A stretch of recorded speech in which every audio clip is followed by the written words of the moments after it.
And in other news, Ukrainian President Volodymyr Zelensky has gone to visit troops on the front lines in the east of his country. Zelensky was just kilometres away from Severodonetsk.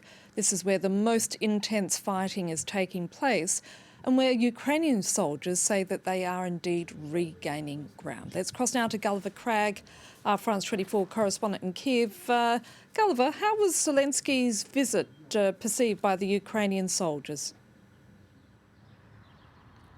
Well, I didn't actually speak to any Ukrainian soldiers, but I spoke to a civilian from Lysychansk who evacuated, like most of the population there, and he was full of praise for the president. He was very surprised and very pleasantly surprised to wake up to this news this morning, and he said it gives us hope. Of course, he's also referring to people he knows who stayed back in Lysychansk, which is, in a way, even more of a strategic target for the Russians than Severodonetsk. It's in Severodonetsk that street fighting is going on now, but Lysychansk, which is just across the Siversky Donetsk River from Severodonetsk and therefore is a gateway in a way to the rest of Ukraine, that is the Russian army's prime target at the moment. And so for Volodymyr Zelensky to choose that part of the front line is clearly as the one to visit. I mean, it's clearly an act of courage. And I think Volodymyr Zelensky very consciously wanted to repeat the kind of effect that he had in the very early days of the invasion when he showed himself on camera out of doors in Kiev at the same time as hundreds of thousands of residents of the Ukrainian capital were fleeing,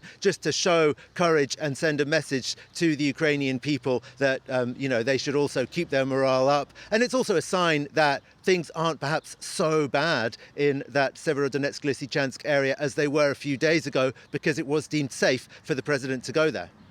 And coming back to Severodonetsk and the surrounding region, what is the latest in regards to the fighting? I mean, with what you've just said, it's obviously the situation is changing on a daily basis.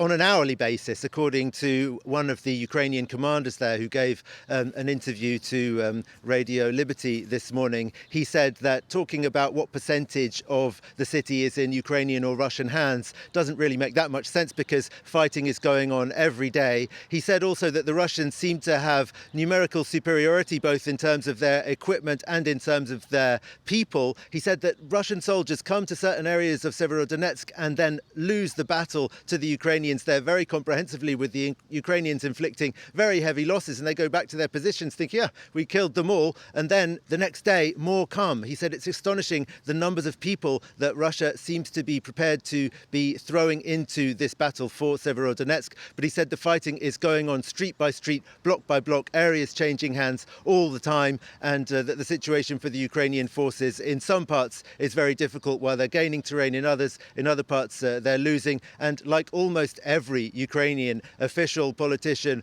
or military person to a man, he said that Ukraine very much needs to get artillery reinforcements from its Western allies as soon as possible.